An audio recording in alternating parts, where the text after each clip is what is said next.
Hal ini ya, salam damai sejahtera diucapkan kepada saudara-saudari Tiaken yang dikasihi oleh Tuhan.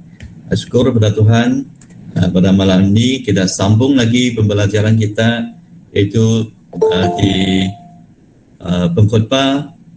pengkhotbah pasal yang ke-7. Kita mulai daripada ayat 7 hingga ayat yang ke-18. Saya ingat minggu yang lalu kita sudah baca seluruh pasal pengkhotbah pasal 7. Jadi sekarang pada hari ini kita tidak lagi mengkaji ataupun tidak lagi membaca satu ayat demi satu ayat lah. Jadi sekarang kita melihat pengkhotbah pasal 7 ayat 7. Pengkhotbah pasal 7 ayat 7. Ayat 7 di sini berkata, sungguh pemeras membodohkan orang berhikmat dan uang suap merusakkan hati. Di sini mengatakan tentang pemerasan dan uang suap. Sudah tentu kita tahu ini adalah sesuatu yang haram, uang yang diterima secara haram. Di sini mengatakan pemerasan. Sebenarnya pemerasan ini ada kaitan dengan uang suap. Seperti di dalam satu jabatan, kalau misalnya ada pegawai yang tamak akan uang, minta uang ataupun minta suap, kalau kita memberi uang kepada dia, maka ia tidak akan bertindak. Jadi ini adalah satu cara pemerasan, Misalnya ada orang ingin memohon sesuatu di jabatan kerajaan kan, tapi kalau misalnya dia pihak pegawai itu minta uang, itulah pemerasan. Kalau tidak kasih uang, dia tidak akan bertindak. Jadi di sini kita tahu yang mereka bekerja di jabatan kerajaan kan, sudah tentu mereka adalah orang yang berpendidikan tinggi, orang yang berpengetahuan. Sudah tentu mereka sudah membazirkan banyak uang untuk belajar sampai mendapat pendidikan yang tinggi dan mendapat kedudukan di dalam jabatan kerajaan. Tetapi biarpun orang itu memberi masa depan yang cerah, tetapi karena ketamakan, minta suap, minta uang suap, jadi inilah merosakkan hati. Jadi kesannya membodohkan orang berhikmat. Pemeras ini adalah orang yang berhikmat, tetapi karena ia minta suap, jadi ini membawa kesan yang buruk kepada dia sendiri juga. Menerima suap, ataupun memberi suap, ia bukan hanya itu tidak baik bagi diri sendiri, bagi orang lain, bahkan bagi seluruh jabatan ataupun tempat yang dia kerja itu, seluruh masyarakat. Jadi kita tahu pemerasan dan uang suap ini memang sesuatu yang haram, yang tidak baik, merosakkan sistem di dalam kerajaan, yang merosakkan hati orang yang berpengetahuan. Sebab apabila dia menerima suap dari orang lain, sudah tentu apabila kalau dia ditangkap, maka seluruh masa depan dia itu telah rusak. Siapa yang jadi melihat daripada akibat ini, kita tahu kerana pemerasan, kerana tamak akan uang, kerana uang suap ini, ia sendiri merosakkan diri sendiri. Itulah sini mengatakan membodohkan orang berhikmat. Kalau kita lihat lagi dalam kitab, kita lihat di Keluaran pasal 23. Keluaran pasal 23 ayat 8, di sini kita baca Keluaran pasal 23 ayat 8, suap janganlah kau terima, sebab suap membuat budak mata orang-orang yang melihat dan memutarbalikkan perkara orang-orang yang benar. Selalu suap ini diberi kepada pihak atasan, pihak yang berkuasa. Sebab mengapa perlu memberi suap? Sudah tentu untuk melakukan sesuatu di luar yang ataupun memang sesuatu yang tidak betul lah, ya. Itulah dia memberi suap. Jadi sudah tentu apabila orang bagi suap, memang ada permintaan yang istimewa. Jadi dari sini kita tahu, di sini berkata, suap janganlah kau terima, sebab suap membuat buta mata orang-orang melihat dan memutar balikkan perkara orang-orang yang benar. Maksudnya di tempat pengadilan, kerana ada suap, ya, ada orang memberi suap, ya, hakim kah ataupun peguam kah menerima suap, maka penghakiman itu adalah sesuatu yang tidak adil, ya. Itulah memutar balikkan perkara yang benar. Jadi itulah menerima suap itu adalah haram. Memberi suap pun sesuatu yang haram, ya. Sebab dia memutar balikkan keadilan, ya, dan memantang bulu. Di dalam kitab ada ayat-ayat rujukan juga, ya. Seperti yang tertera di sini, kita boleh juga lihat Amsal pasal 17. Amsal pasal 17, kita lihat ayat 23. Amsal pasal 17 ayat 23. Orang fasik menerima hadiah suapan dari pundi-pundi untuk membelokkan jalan hukum. Jadi dari sini kita tahu, ya, biasanya orang yang memberi suap dan menerima suap adalah orang fasik, ya, sebab ada tujuannya yang tertentu. Misalnya ada pihak yang telah melakukan kesalahan, itulah dia memberi suap supaya ia tidak dihakimi, ya, ataupun dia tidak dijatuhkan hukuman. Itulah orang fasik, ya. Orang yang menerima suap itu pun, ya, kerana dia sudah menerima sesuatu hadiah daripada orang lain, maka ia perlu bertindak, ya, melakukan sesuatu yang haram, yang tidak adil, ya. Itulah. Kita kembali kepada itu Pembukaan pasal 7 ayat yang ke-7. Kita lihat, jadi sini mengatakan, dan uang suap merosakkan hati, ya. Memang apabila seorang sudah terbiasa menerima suap, maka untuk kali yang lain sudah tentu, ya, hatinya tamak, semakin tamak, ya, minta lagi. Kalau orang tidak bagi, dia tidak akan berbuat apa-apa. Jadi dalam kitab memberitahu kepada kita agar segala kejahatan ialah cinta uang. Kita lihat 1 Timotius, ya. 1 Timotius pasal 6 ayat 10. 1 Timotius pasal 6 ayat 10, karena akar segala kejahatan ialah cinta uang, sebab oleh memburu uanglah beberapa orang telah menyimpang dari iman dan menyiksa dirinya dengan berbagai-bagai tugas. Di sinilah mengatakan, ya, akar segala kejahatan ialah cinta uang. Jadi kita lihat, ya, pemerasan itu kerana dari cinta uang, tamak akan uang. Itulah pihak yang berkuasa kerana tamaknya, tamak akan uang, maka ia memeras, ya. Jadi orang yang susah bertambah susah lagi, ya. Itulah akar segala kejahatan kerana ialah cinta uang. Uang itu tidak berdosa. Uang itu tidak ada, dia tidak ada nyawa, ya. Tapi manusia saja kerana manusia cinta akan uang ataupun tamak akan uang. Itulah yang menjadikan, ya, banyak hal-hal yang jahat berlaku. Contohnya seperti murid Tuhan Yesus, ya, Yudas Iskariot, kerana ia cinta akan uang, ya, ia mengkhianati Tuhan Yesus, ya. Jadi apa akibatnya?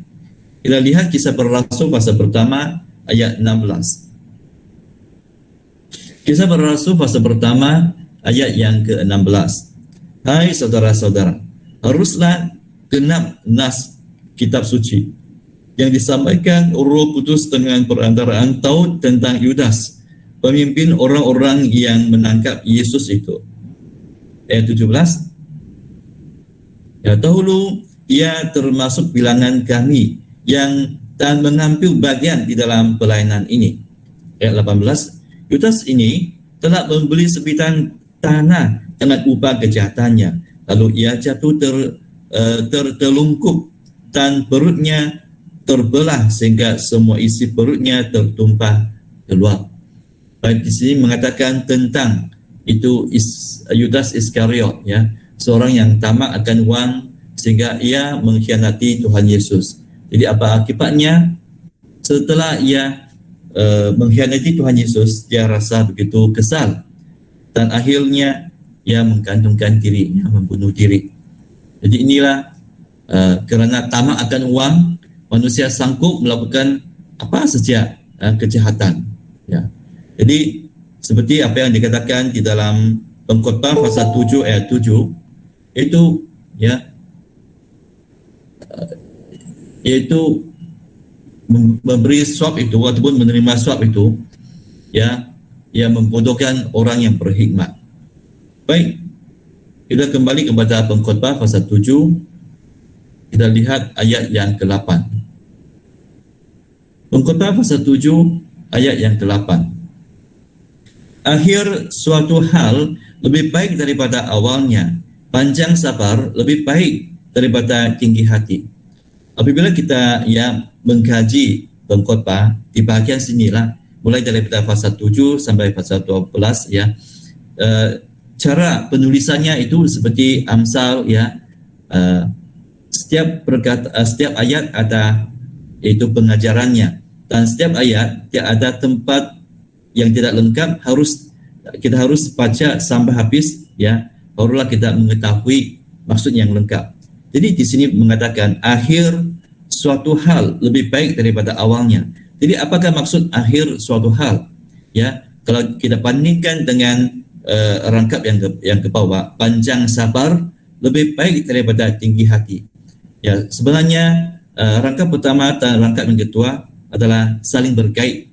Jadi akhir suatu hal ini adalah ada kaitan dengan panjang sabar, ya.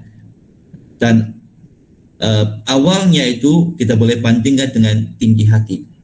Kalau kita membacanya, kita sudah tentu akan memahaminya.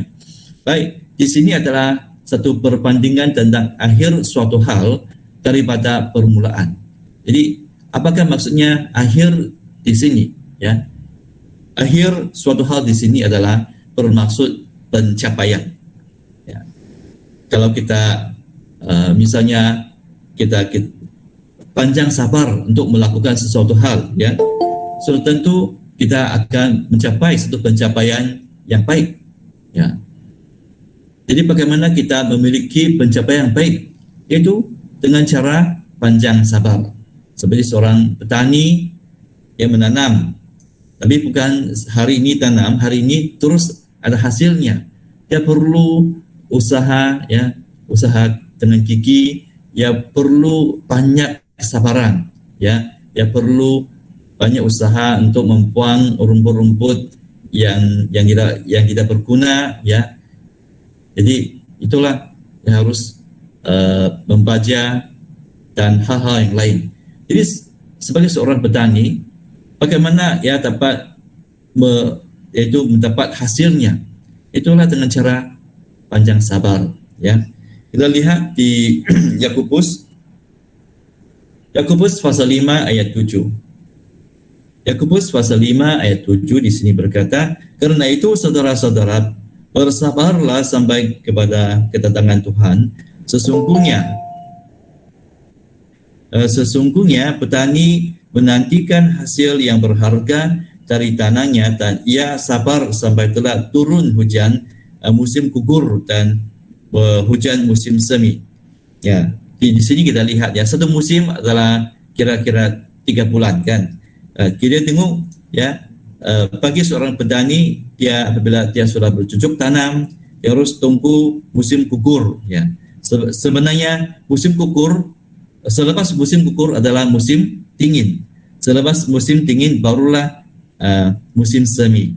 Selepas musim semi adalah musim panas. Jadi dari sini kita lihat, bagi seorang petani, dia perlu panjang sabar, barulah ia mendapat hasil, ya. Itulah satu pencapaian. Seperti apa yang kita belajar, ya, tentang akhir suatu hal itu lebih baik daripada yang awalnya, ya. kita kembali kepada Pengkhotbah pasal 7 ayat 8. Pengkhotbah pasal 7 ayat 8. Ya. Itulah sini berkata, panjang sabar lebih baik daripada tinggi hati. Ya. Ada orang ataupun jika seseorang hanya berangan-angan menginginkan kekayaan tanpa usaha dan kesabaran, maka impiannya ya tetap akan menjadi gagal, ya, akan gagal. Jadi mengapa akhir suatu hal lebih baik daripada awalnya? Awalnya yang di sini kita disamakan dengan tinggi hati, ya, tinggi hati. Jadi penjelasannya, ada orang belum lagi mencapai sesuatu kejayaan, terlebih sudah tinggi hati. Misalnya, ya sudah baru sejak buka dugetai, ya belum lagi ada apa-apa hasil, ya baru sejak mula, ya dia sudah mulai tinggi hati. Jadi karena tinggi hati ini telah menghalangnya untuk terus maju dan mencapai kejayaan.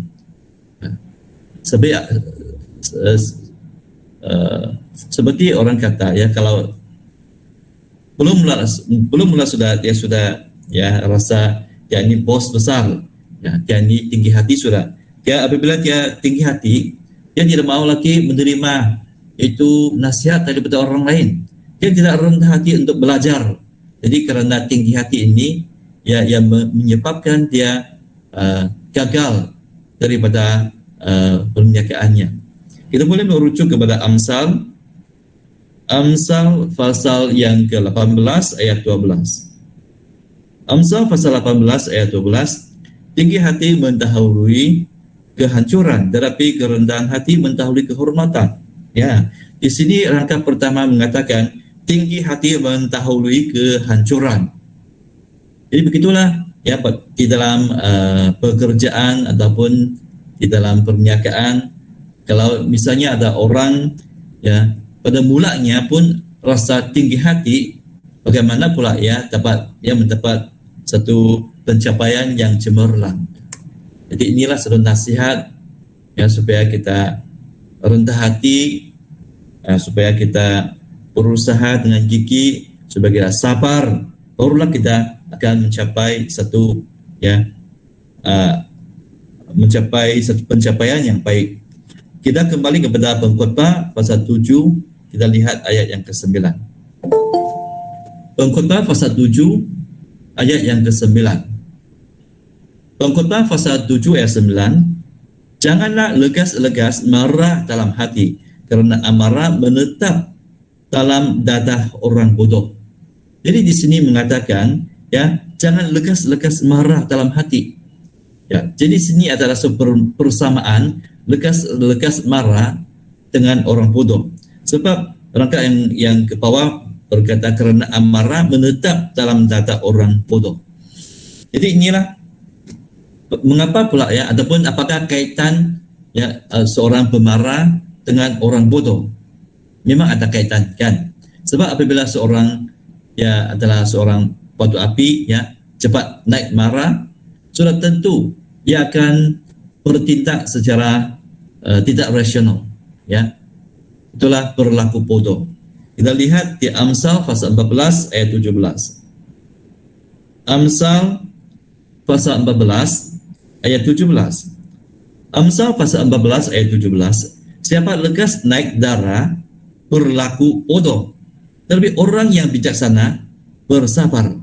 Kita lihat, ya, kalau ini kita boleh juga bandingkan ayat ini, ya, dengan Pengkhotbah pasal 7 ayat 8 tentang sabar. Bersabar itu memang banyak sekali kebaikan, ya, membolehkan seseorang mendapat satu pencapaian yang baik, kan? Sebab panjang sabar kita akan, ya, mendapat hasil yang baik, ya, kita ada pencapaian yang baik.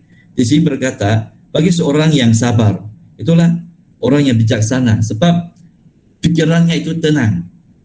Dia tidak melakukan ataupun bertindak secara terburu-buru. Di sebaliknya, orang yang lekas naik darah, cepat marah, ya, berlaku bodoh, ya.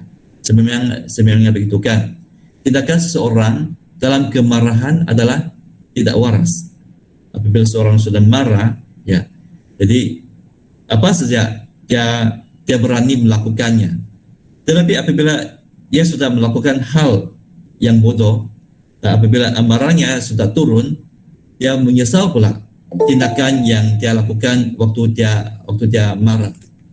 Jadi dari sini kita tahu yaitu kita harus mengawal amarah kita, ya. Kita harus mengawal, ya, kita punya kemarahan, ya. Kita perlu menjaga ketenangan, ya. Jadi pengajaran di sini ialah orang yang sabar melebihi seorang pahlawan. Seorang pahlawan memang gagah perkasa, ya. Tetapi bagi orang yang sabar, pikirannya tenang. Itulah orang yang sabar, dia melebihi seorang pahlawan. Kita boleh melihat, ya, Amsal pasal yang ke-16 ayat 32. Amsal pasal 16 ayat 32. Orang yang sabar melebihi seorang pahlawan.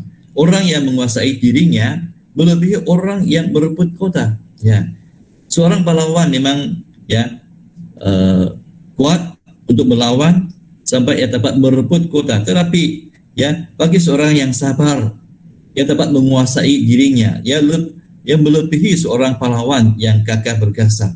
Ya, sebab ia dapat bertindak dengan bijak dan waras. Ya. Tapi apabila seorang sudah naik marah, ya, sudah tentu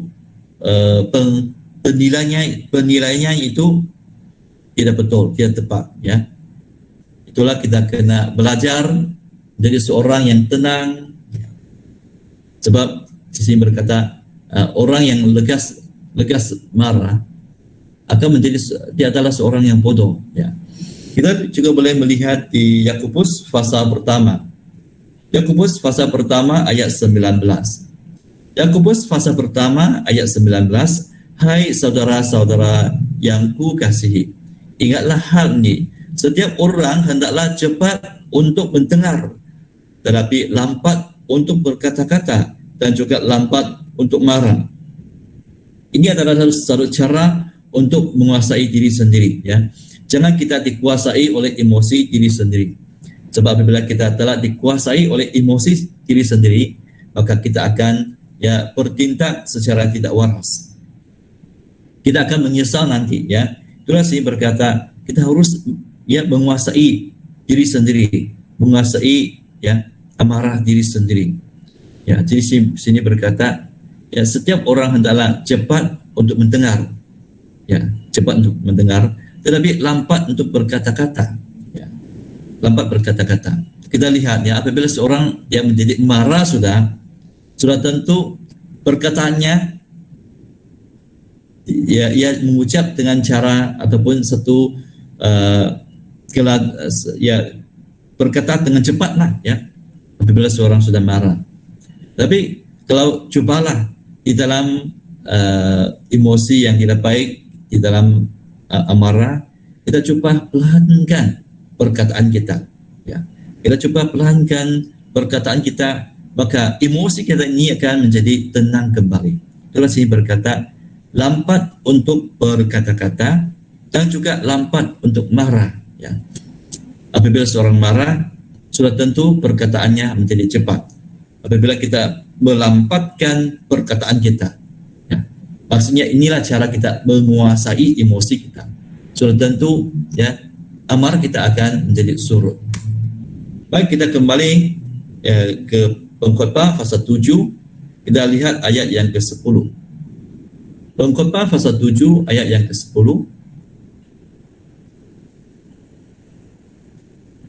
Pengkhotbah pasal 7 ayat 10. Janganlah mengatakan mengapa zaman dulu lebih baik daripada zaman sekarang, kerana bukannya berdasarkan hikmat engkau menanyakan hal itu. Di sini berkata jangan mengatakan, ya.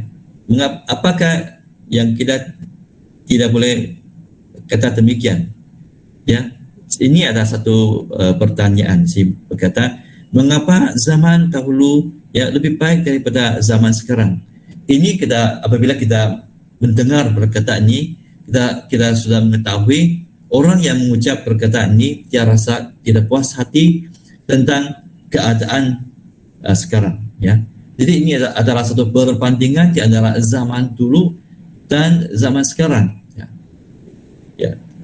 Orang yang mengucapkan mengapa zaman dulu lebih baik daripada zaman sekarang, ini menunjukkan dia rasa tidak puas hati dengan apa yang dialaminya sekarang, ya. Zaman dulu itu boleh ditujukan kepada hal-hal yang berlalu, termasuk kejayaan dan kegagalan. Segala hal yang telah berlalu itu adalah satu sejarah, ya.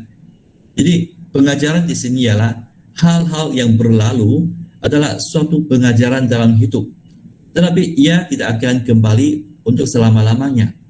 Begitu juga pencapaian ataupun kejayaan kita masa lampau itu adalah menjadi satu sejarah sudah, ya. Ya, jadi perasaan sukacita maupun dukacita, ya, tidak akan mengubah apa yang telah berlaku. Maksudnya hal-hal yang dulu apa yang telah berlaku itu baik ataupun yang jahat itu sudah menjadi satu sejarah. Ia tidak akan kita tidak mampu untuk mengubah apa yang telah berlaku lah, ya. Jadi tidak berguna juga kita mengeluh, ya. Tidak berguna kita rasa tidak puas hati, tidak senang hati, sebab kita tahu kita tidak mampu mengubah apa yang telah berlaku, ya. Ya. Dan zaman sekarang ini apa yang lebih penting ialah kita sebagai manusia harus melihat apa yang di depan kita dan bukan hal-hal yang telah menjadi sejarah, ya. Pergunakanlah peluang yang masih ada dan apa yang kita masih mampu lakukan, maka lakukanlah, ya. Jadi pengkhotbah yaitu Raja Salomo dia mengatakan tidak berguna kita, ya, rasa tidak puas hati dengan hal-hal yang berlalu, sebab itu adalah sesuatu yang kita berdasarkan hikmah, ya. Ya. Mengapa? Sebab kita hanya merenungkan hal-hal yang berlalu tidak berguna, kan? Sebab sudah berlalu. Yang penting mata kita melihat di depan kita, bukan melihat di belakang, ya. Yang di depan itu belum berlalu, tidak mampu, ya, mengubahnya. Kita mampu memperbaikinya. Tapi hal-hal yang berlalu kita cakap pun tidak berguna, ya. Itulah kita pergunakan peluang yang masih ada, ya. Kita apa yang kita mampu lakukan maka lakukanlah, ya. Jangan rasa kesal karena zaman dulu lebih baik, ya. Karena keadaan dan kesehatan tubuh badan dulu sangat berbeza dengan sekarang.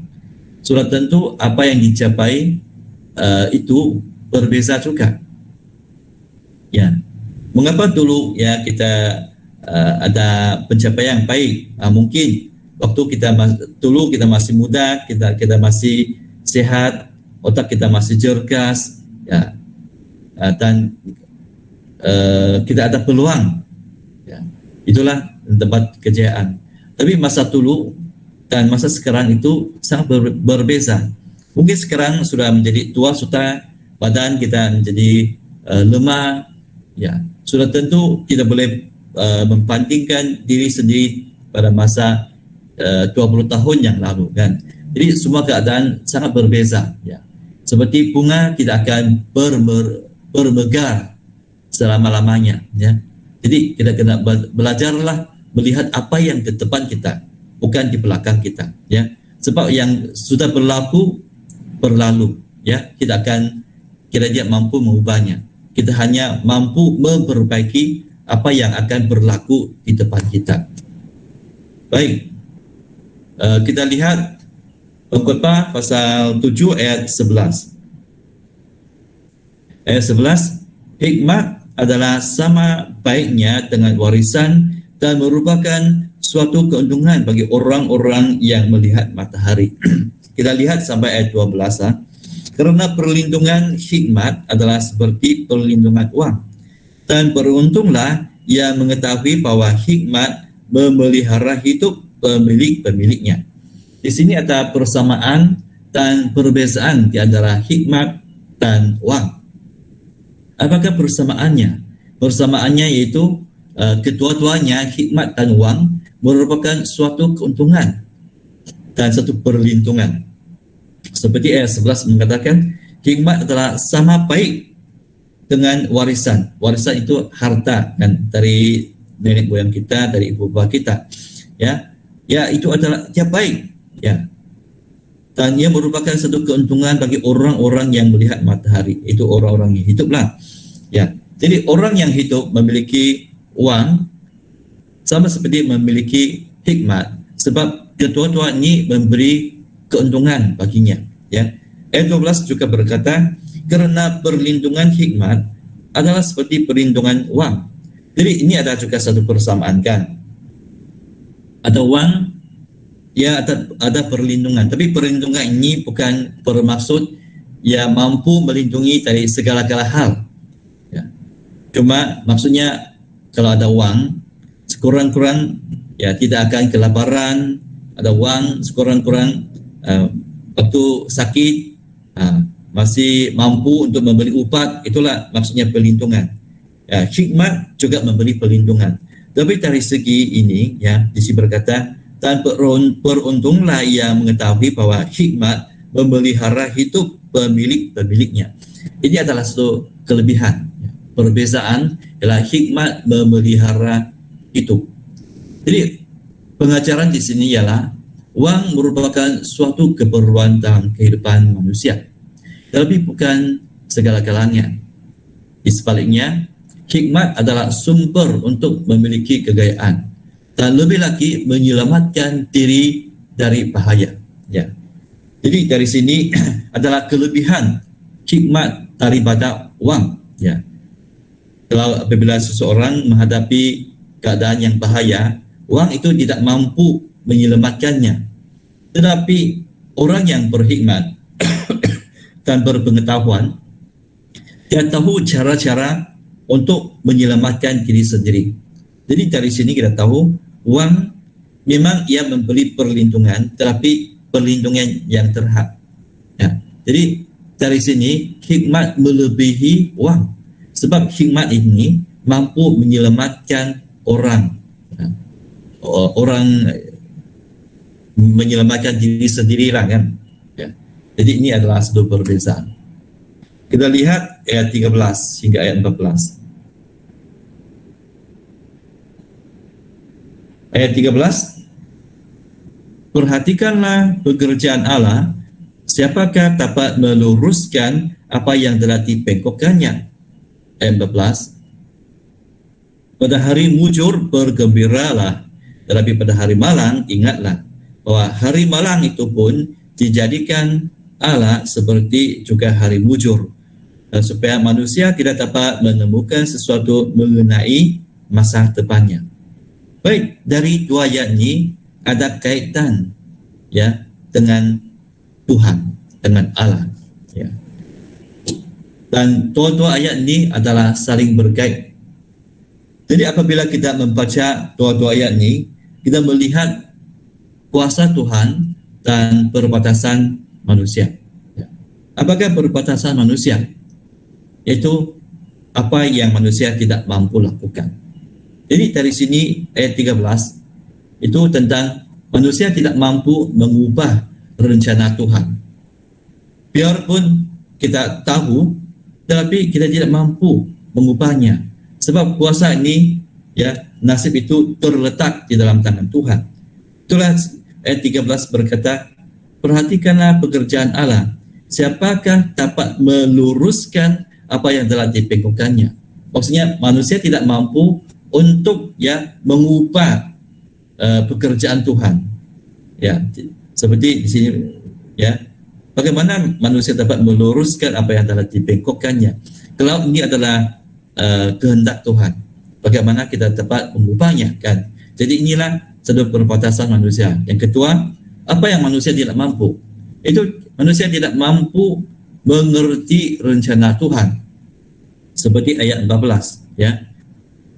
Di sini berkata ya, pada hari mujur bergembira, tetapi pada hari malang ingatlah bahwa hari malang ini pun dijadikan Allah seperti juga hari mujur.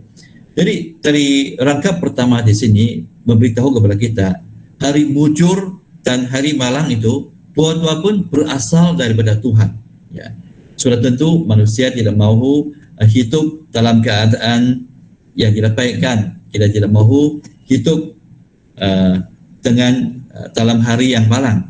Kita ingin hidup dengan dalam keadaan yang mujur.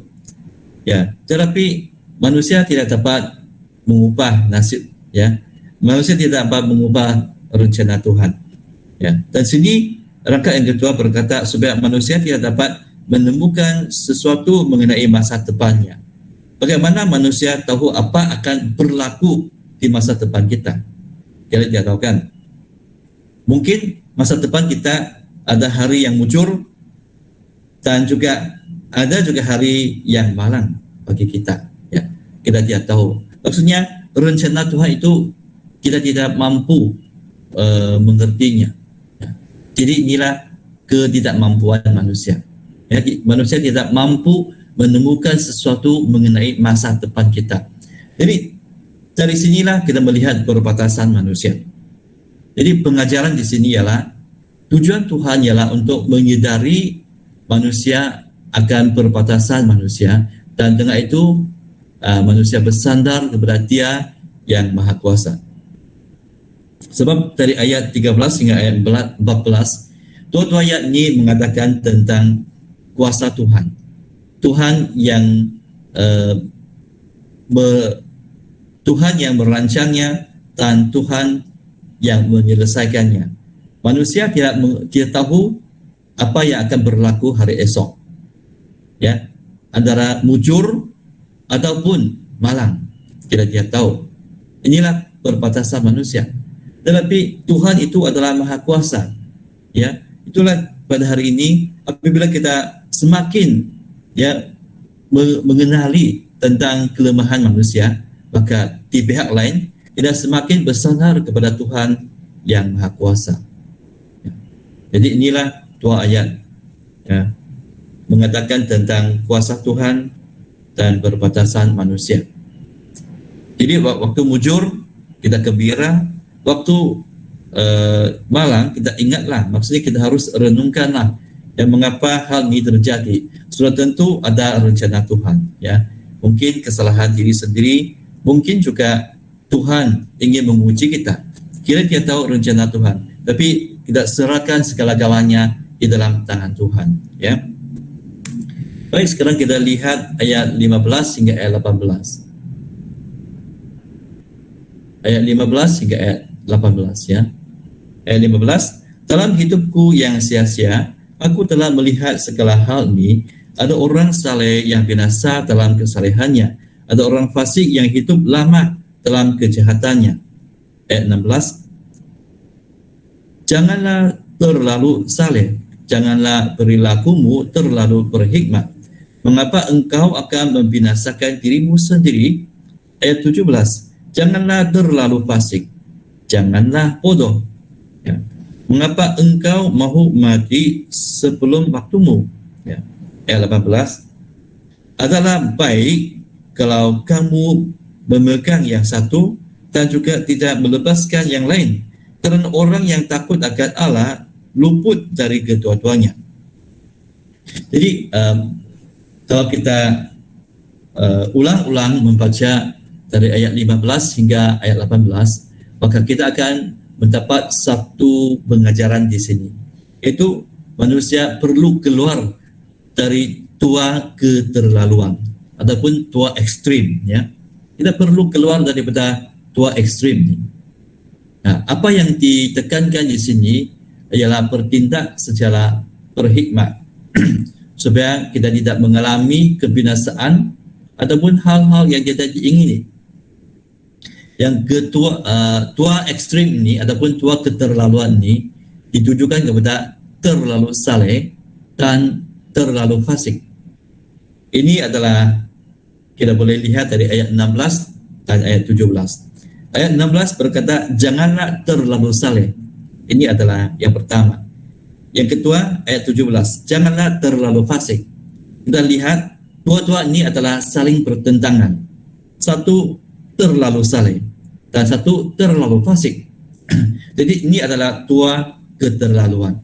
Ya, apa yang kita baca tadi, jangan kita masuk ke dalam perangkap keterlaluan ini. Ya, biarpun keterlaluan saleh ataupun keterlaluan fasik pun, ia tidak akan memberi kebaikan kepada kita.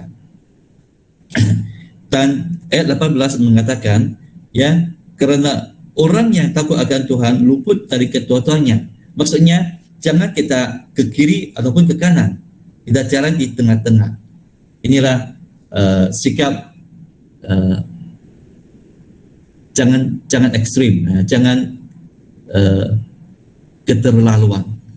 Ya, contohnya orang saleh tetapi tidak berhikmat. Ya. Apakah maksud di sini? Jangan terlalu saleh. Ya, ayat 15 mengatakan ada orang saleh yang binasa dalam kesalehannya. Ya. Orang yang saleh, mengapa dia akan binasa dalam kesalehannya? Ya. Bukan salahnya saleh itu, tapi yang salah itu adalah ia tidak bertindak dengan wajar. Ia tidak bertindak dengan hikmat. Ya. Ia tidak bertindak secara hikmat. Itulah binasa dalam kesalehannya. Ya. Jadi sini berkata, janganlah perilakumu terlalu berhikmat. Sebenarnya perkataan ini ataupun ungkapan ini merupakan satu sindiran, ya, karena tindakannya itu kurang hikmat. Tapi dia mengatakan, ya, janganlah perilakumu terlalu berhikmat. Ya, ini adalah satu sindiran, ya. Bukan maksud betul-betul berhikmat. Maksudnya karena ia mau menunjukkan dia betapa salehnya, ya. Tetapi dari segi pihak yang lain, sebenarnya ya kalau dia mau menunjukkan dia berapa saleh, sebenarnya ini adalah membenarkan diri sendiri sudah. Ya, itulah kita kena menghindari daripada dua keterlaluan, ya. Jadi yang pertama, jangan kita sini berkata jangan terlalu saleh. Bukan bermaksud saleh itu salah. Maksudnya jangan kita bertindak dengan tidak hikmat, ya. Kita kena bertindak secara berhikmat, ya. Keluar dari dua keterlaluan, ya. Jika kita diberi peluang untuk terus hidup, mengapa pula kita sendiri memilih jalan mati? Itulah satu pilihan, kan. Kalau orang yang keterlaluan terperangkap oleh keterlaluannya itu ekstrim, maksudnya dia langsung tidak ada pilihan. Itu sajalah tuh, tidak ada dia pikirannya tidak akan berubah, ya. Sebenarnya masih ada cara yang lain. Cuma orang itu keterlaluan, terlalu ekstrim, ya. Dia tidak memikirkan hal-hal yang lain sudah. Ya, itulah kurang berhikmat. Ya, seperti ya kalau kita mengatakan kita seorang yang beriman, kita adalah seorang yang setia kepada Tuhan. Tapi ini tidak bermaksud apabila kita mengatakan kita ini setia kepada Tuhan, ya setia sampai mati. Apabila kita menghadapi ancaman ataupun penganiayaan, tidak bermaksud kita harus dibunuh. Kalau kita kalau kita diberi peluang untuk melarikan diri, maka kita kena melarikan diri, kan. Jangan kita tunggu sampai orang membunuh kita. Ya, sebab Tuhan Yesus pun pernah berkata demikian, ya. Kita lihat Matius pasal 10. Matius pasal 10 ayat 16. Matius pasal 10 ayat 16. Lihat, aku mengutus kamu seperti tompa ke tengah-tengah serigala. Sebab itu hendaklah kamu cerdik seperti ular dan tulus seperti merpati. Di sini Tuhan Yesus mengutus murid-murid untuk memberitakan firman Tuhan. Dan keadaannya itu sama seperti tompa ke tengah-tengah serigala. Maksudnya mereka akan menghadapi berbagai-bagai ancaman, ya. Seekor tombak, ya, masuk ke dalam kawanan serigala, ya, serigala. Sudah tentu, ya, dia akan menjadi makanan serigala. Tetapi Tuhan Yesus juga berkata, sebab itulah hendaklah kamu cerdik seperti ular. Apakah maksud Tuhan Yesus ini? Cerdik seperti ular, maksudnya kita kena pandai, kena cerdik. Apabila kita menghadapi bahaya, kita kena tahu untuk menjaga diri sendiri, ya, bukan diam-diam untuk dibunuh. Kita lihat ayat 23. Matius pasal 10 ayat 23. Apabila mereka menganiaya kamu dalam kota yang satu, larilah ke kota yang lain. Kerana aku berkata kepadamu, sesungguhnya sebelum kamu selesai mengunjungi kota-kota Israel, anak manusia sudah datang.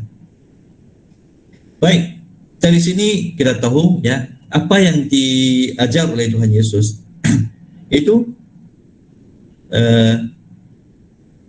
apabila mereka menganiaya kamu dalam kota yang satu, larilah ke kota yang lain. Ya, dari sini kita tahu kan, kita kena bertindak dengan cerdik. Itulah seperti cerdik seperti ular.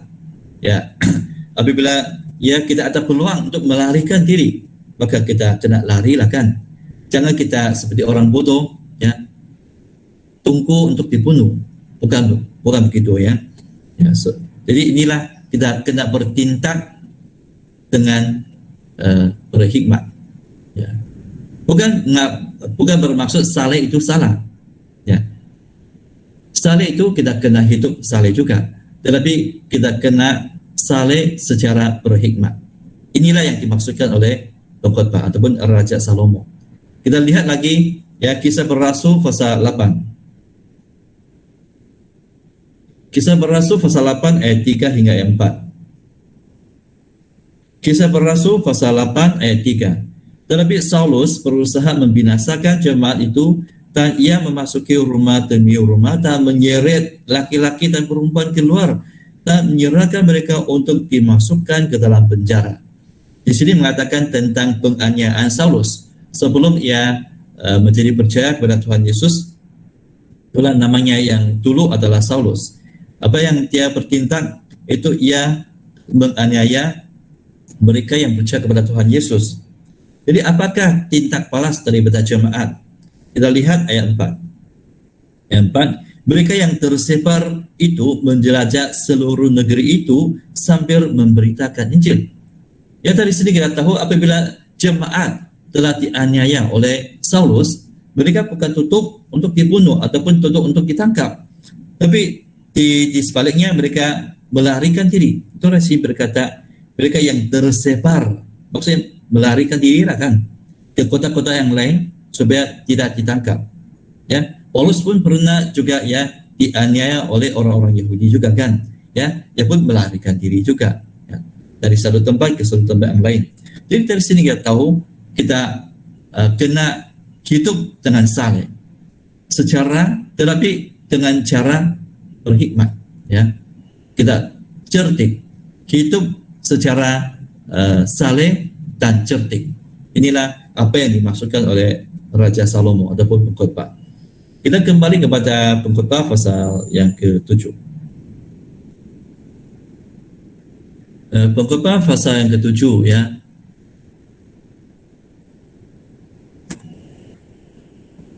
Kita lihat, jadi di sini berkata ayat 15, ya. Dalam hidupku yang sia-sia, aku telah melihat segala hal ini. Ada orang saleh yang binasa dalam kesalehan. Kita lihat yang rangkap yang ke bawah, ya. Ada orang fasik hidup lama dalam kejahatan, ya. Ya, orang saleh binasa dalam kesalehan, maksudnya ia tidak bertindak secara berhikmat. Itulah, ya, terlampau ekstrim, ya, kena bunuhlah, ya. Tapi orang fasik, mengapa dia boleh hidup lama dalam kejahatannya? Karena ia bertindak secara bijak, ya, bertindak secara cerdik. Apa yang ditekankan di sini bukan soal saleh ataupun fasik, tapi tindakan yang bijak supaya kita tidak mengalami hal-hal yang tidak diingini. Tindakan bijak yang dimaksudkan di sini ialah jangan keterlaluan. Ya, jangan keterlaluan. Ya, asalkan ada keterlaluan sudah, maksudnya kita sudah masuk ke dalam perangkap sudah. Ya, keterlaluan saleh dan keterlaluan fasik pun akan membinasakan juga. Ya, akan membawa suatu akibat yang jahat. Ya, misalnya kita lihat ayat 16. Ya, janganlah terlalu saleh. Janganlah perilakumu terlalu berhikmat, mengapa engkau akan membinasakan dirimu sendiri. Ya, maksudnya ya, karena kesalehan, keterlaluan saleh akan diancam dan dibunuh. Atau orang yang menganggapnya itu betul saja, orang saja yang salah. Ya, itulah keterlaluan saleh. Ya, tapi akhirnya ya yaitu ia telah membangkitkan amarah orang lain karena dia tahu mengkritik orang lain. Dia hanya menganggap dia sendiri yang betul saja, dia sendiri yang salah saja. Itulah akhirnya apa yang berlaku. Ya, dia menyinggungkan perasaan orang lain hingga ia diancam dan dibunuhlah. Ya, inilah yang dimaksudkan kalau terlalu saleh. Ya, terlalu saleh ini sebenarnya adalah satu sindiran. Ya, maksudnya bertindak tidak berhikmat. Kalau dia tahu sudah orang perkataan itu sudah menyinggung perasaan orang lain, maka kita haruslah berhenti, ya, berdiam. Ya. Kita kena jaga diri sendiri juga kan. Ya. Baik, itu adalah terlalu saleh. Ayat 17 di sini berkata, janganlah terlalu fasik, janganlah bodoh, mengapa engkau mau mati sebelum waktunya. Di sini bukan mengajar ya kita menasihati orang fasik, kau kuranglah melakukan jahat, ataupun kita masih mengkalahkan orang fasik terus bertindak jahat. Tidak. Tetapi jangan keterlaluan sehingga mati lebih awal daripada sepatutnya. Orang fasik sudah tentu ya melakukan banyak kejahatan. Kalau bukan dia dibunuh oleh orang, dia juga akan ditangkap oleh polis. Ya, mungkin karena kejahatan yang dilakukannya, dia akan juga dihukum mati. Tetapi kalau orang fasik pun keterlaluan sudah dalam perbuatan jahatnya itu, ya juga akan dibunuh oleh lawannya. Ya, memang dia ada banyak musuh, ya, dan dia akan dibunuh. Ya. Maksudnya hal yang keterlaluan itu kita akan membawa manfaat. Ya, keterlaluan, ya itu adalah satu ekstrim. Ya, dia akan membawa kesan-kesan yang negatif. Jadi kesimpulan di sini, ya, yaitu pegang pada prinsip jangan keterlaluan. Kita lihat ayat 18, ya, ayat 18. Adalah baik kalau engkau memegang yang satu dan juga tidak melepaskan yang lain. Karena orang yang takut akan Allah luput dari kedua-duanya. Jadi di sini kesimpulannya adalah memegang yang satu dan juga jangan melepaskan yang lain. Apakah maksud di sini? Apa yang harus dipegang? Pegang pada prinsip jangan keterlaluan. Ya, itulah maksudnya. Pegang yang satu, jangan juga ya tidak melepaskan yang satu. Pegang, ya. Itu kita berpegang kepada prinsip jangan ekstrim, jangan keterlaluan, jangan terlalu saleh, jangan terlalu fasik. Ya. Bukan karena saleh itu salah, tapi adalah bertindak tidak berhikmat. Ya. Itulah kita kena pegang prinsip ini, jangan keterlaluan. Ya, sebab keterlaluan itu membawa akibat ataupun satu kesan yang buruk. Ya. Itulah orang yang takut akan Allah dan merupakan orang yang berhikmat, dan mereka akan terluput dari akibat keterlaluan. Ya.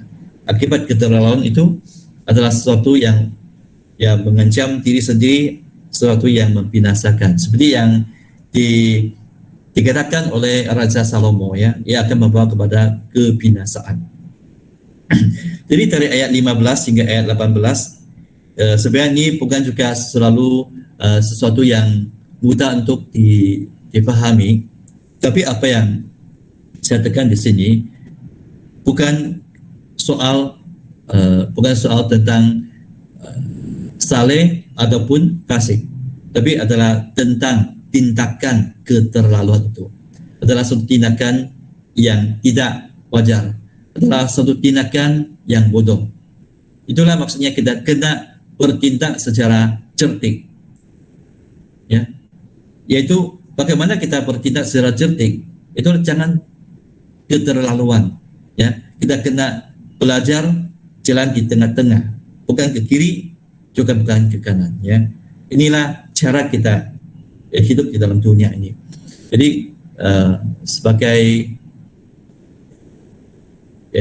jadi inilah saya rasa apa yang kita sampaikan di sini. Sampai sini saja, ya. Minggu depan baru kita sambung dari ayat 19 hingga ayat yang ke-29. Jadi untuk malam ini, ya, pembelajaran kita sampai sini, dan akhirnya kita akan sama-sama berdoa. Jadi di dalam doa ini kita memohon supaya Tuhan terus membantu segala kerja suci yang akan dilangsungkan, ya. Pada hujung tahun ini ada banyak mesyuarat di ibu gereja, ya. Kita memohon supaya Tuhan memberi hikmat kepada hamba-Nya supaya dapat merancang dengan wajar, merancang dengan baik, ya, dan cerdik, ya, supaya hal-hal segala pekerjaan itu dapat dijalankan dengan lancar dan juga memanfaatkan seluruh jemaat. Ya, kita juga mendoakan keadaan pandemik yang sedang berlaku pada hari ini. Semoga kita dapat kembali kepada kehidupan yang normal, dan kita juga mendoakan supaya Tuhan memberi kesehatan kepada kita semua, ya. Tidak lupa juga yang mendoakan saudari Siu Chin, ya. Kita dengan iman kita dan kasih kita, ya, kita mendoakan hal-hal gereja dan hal-hal jemaat. Mari kita sama-sama berlutut dan berdoa.